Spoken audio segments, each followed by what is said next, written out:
Aloha everybody and welcome to part 4 of Sonic Lost World. In the last part, we cleared up Windy Hill, we got all of the red rings in the Wii U version, and we got ourselves our first Chaos Emerald. The 3DS version has Chaos Emeralds as well, but it also has red rings as well, but you don't collect the red rings in order to get the emeralds.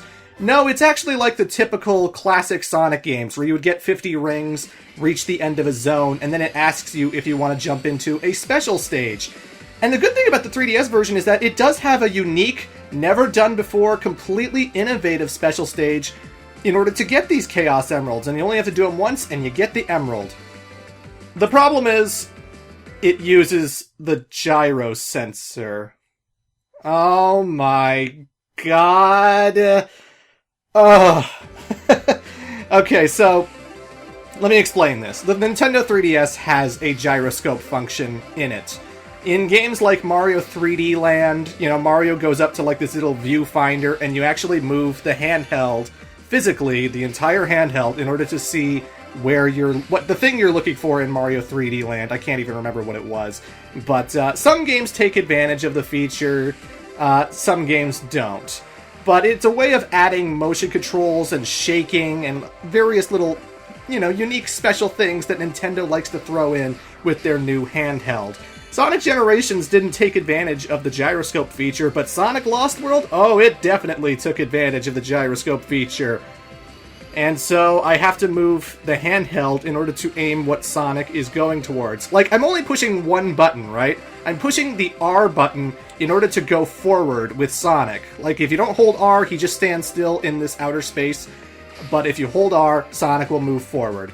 And you don't use the control pad, you don't use the control stick, you're just aiming and pushing R. And how the minigame works is you have to collect all of the spheres in order to unlock the shield that is surrounding the Chaos Emerald. So like it tells you to get 50 blue spheres, then you go and fly into all of them, and then it'll tell you to get a whole bunch of yellow spheres, so you fly into all of those. And then it'll tell you to get a whole bunch of red spheres, and then you fly into all of those. And then finally, the Chaos Emerald will be exposed, and you just fly into the Chaos Emerald to collect it. It's really unique. It's not the half pipe, it's not Blue Sphere, it's not UFO from Sonic CD. It is a unique, completely original special stage, and I gotta applaud them for doing something different, but the problem is, this is one of the worst special stages I've ever played in my life, purely because of the gyro controls, and the bad design, as well as the nauseating function of it, okay? So, like, in terms of bad design, this game takes full advantage of the gyro features. Like, you're not just aiming in one little direction and moving the 3DS here and there. Like, Sonic has to do complete spins. He has to move left and keep moving left and keep moving left, and you have to face 180 degrees a lot during this special stage, which means if you're sitting down in a chair, unless you want to sit on that chair backwards and look like an idiot in the restaurant you're in, or the school bus you're riding on, or whatever, then you're gonna stand up. But again, if you're on a school bus, you don't want to stand up in order to play your fucking handheld video game, but that's how it works. They do have a function where, like, if you hold Y, the gyro sensors turn off, and then you can sort of reset the movement and go back to the way it was, and then let go of Y to proceed with the usual thing. And that's why the gameplay is looking really slow and jittery, why every now and then you'll see Sonic stopping. That's because I'm adjusting my gyro controls. Not that it matters when it just turns me around, but I'm stopping to adjust my controls, like, all the time, because I'm recording this off of a laptop. Like, I have two cords connected to my 3DS so I can record this, and if I try doing 180 degree stuff, it's probably already fucking with the audio in your headphones, but, I didn't want the cords to come loose, and I didn't want this to be any more awkward than usual, and it's already awkward. But again, it's not that I have to stand up and, like, use the gyroscopes and stuff. That's the only thing that kills me. It's the fact that there's so much spinning going on. In Special Stage 4 and 5, in particular, you have to spin and move yourself so many freaking times that, no joke, this is the most nauseating experience I've ever had with a Sonic game, and I have played Sonic Free Riders, okay? I legitimately feel physically sick and ill when I play these special stages, and it's the worst feeling in the world. So you may notice in the bottom there, I have 5 Chaos Emeralds. I don't have the last 2. I'm not getting the last two. I'm not getting the last two for this playthrough. I am not getting the last two in real life on my handheld because this game physically makes me nauseous. It always makes me feel awkward and sick, and it makes me want to lie down for a while, and every time I've tried to play this thing, I've always felt badly afterwards. This is actually bad for my health, playing this special stage, and that is just bass-ackwards. I can't imagine the design philosophy where they want kids to stand up no matter where they are. You know, it's a fucking handheld. Some kids are going to be playing in a car, some kids are going to be playing in a restaurant, and you're basically telling all the kids playing that they all have to stand up and turn around and spin around 1,000 times just to play these special stages, and that's just like the most bass-ackwards, baffling, fucking awful design choice in the world. Why couldn't they just give you an option to play this with a control stick or control pad? I don't know, but it's at this point, I'm in Special Stage 3, I was trying to record all of the stages as far as I could with the awkward computer cords holding me back to see if I could get this right, and this is the footage that you're watching right now. This is what ended up happening to my progress. I was just missing things easily, I was constantly running into these electric walls, and this was just the worst thing ever. I'm holding Y to try and reset the gyro controls and everything. This was just so fucking awkward to do, and no,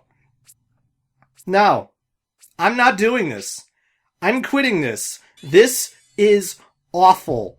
Screw the Chaos Emeralds in the 3DS version. I am not showing off Super Sonic in the 3DS version. Sorry if you were expecting that for this playthrough, but what the fuck were they thinking with those gyro controls?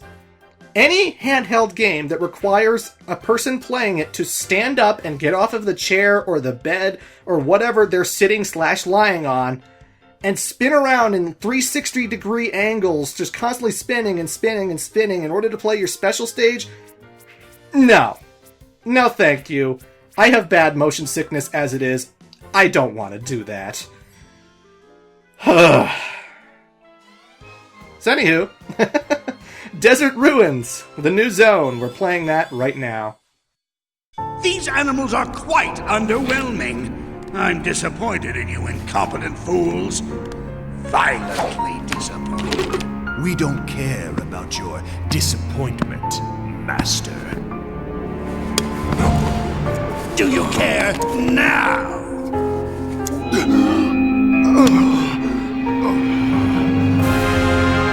Next time, bring better animals.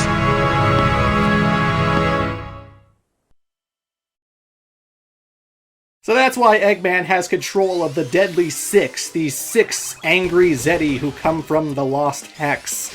That's basically the whole plot setup.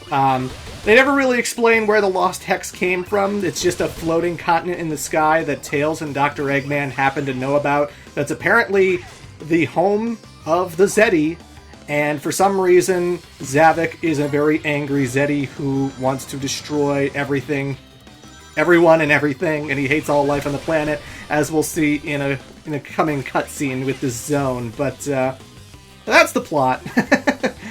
I'll elaborate on that later, but this is Desert Ruins. There's a lot of sand that's a little too thick for Sonic to be running around in, so unless you're in the light sand with the Triforce symbols, seriously, there's a lot of triangle symbols in the sand, and it just looks like The Legend of Zelda, but don't be in the thick sand and you'll be fine, otherwise Sonic will have a hard time running and or spin dashing through all of that stuff. When you get to the 2D segments, there are going to be these sandworms that try and swallow you whole, and they will swallow you whole. You'll take damage if you run into their sides, but if they literally grab you with their mouth, whoop, dead. Doesn't matter how many rings you've got, so watch out for that. And this place has a lot of parkour, and I think this is when people start to get a little bit bothered by the parkour in Sonic Lost World for the Wii U. Again, I like the fact that you actually have to hold the ZR button in order to activate the parkour. I prefer that to the 3DS version where you just immediately start climbing because you have a top speed or whatever. But yeah, this red ring's really awkward. There's a whole bunch of grass on the ceiling, a whole bunch of leaves that Sonic is supposed to grab onto.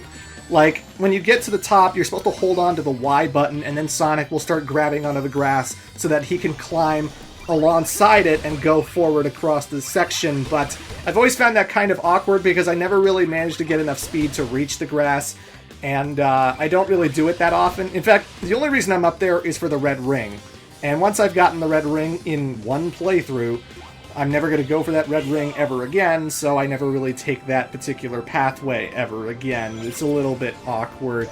Oh, and this is the Eagle Wisp. Fun fact about the Wii U version of Sonic Lost World. When it first debuted back in 2013, all of the Wisps were entirely motion controlled, because again, like the 3DS version, the Wii U has its own gyro features as well, and it wasn't until they updated the game with a patch that allowed people to get extra lives when they collected 100 rings. Yeah, that wasn't a thing in the original release of Sonic Lost World. I don't know why. Would you believe that's the same thing in Sonic Colors for the Wii?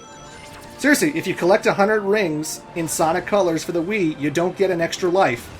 I didn't realize that until I played Lost World. I was like, wait, really? I went back and played Colors, and I was like, wow, that's weird. It's also weird because Sonic Generations did get that right. Generations, even from the first patch, got you 100, or you got an extra life when you collected 100 rings, but for whatever reason, Lost World on the Wii U, Colors on the Wii, they did not.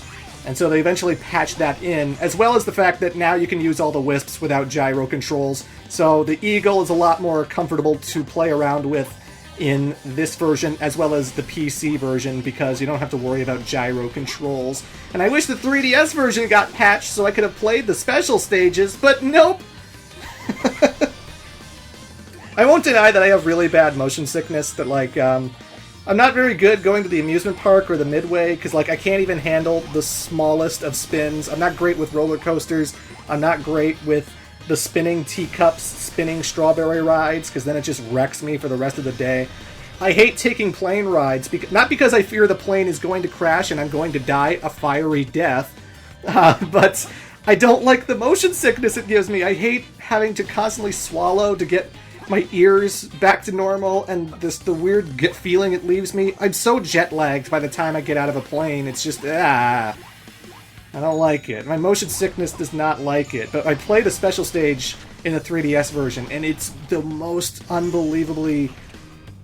Like, if I want to vomit, if I want to actually get sick, I can play that special stage, and with a 100% success rate, I'll get really bad. And I guess you're asking, well, why didn't you even try to do Special Stage 5 and 6? I did try. The time limits get so extreme and the special stages get a lot harder as the game goes on that in order to, you know, do the game effectively and fast and correctly, I have to spin a lot and I have to really hurt myself in order to play that Special Stage 5 and 6. I don't know how other people do it, but I just physically cannot. It's bad for my health, folks. A Sonic game should not be bad for your health, not at all. I hate those special stages so much, and it would just, if it had proper controls, it wouldn't even be that bad, because at least it's not the half-pipe again, you know? At least it's not just the same old Sonic special stage we've seen a million times before. That's the thing with the 3DS version. It should really be called Sonic Lost Potential.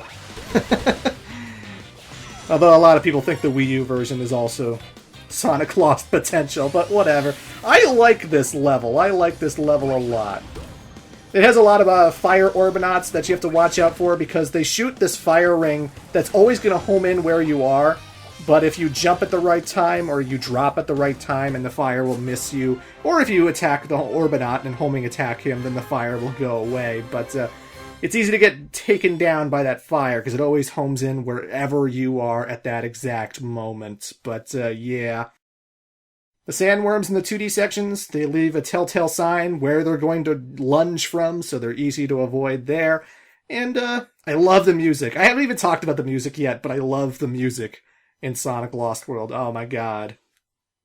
Anyway, folks, come back in part 5. We'll look at the 3DS version of Desert Ruins.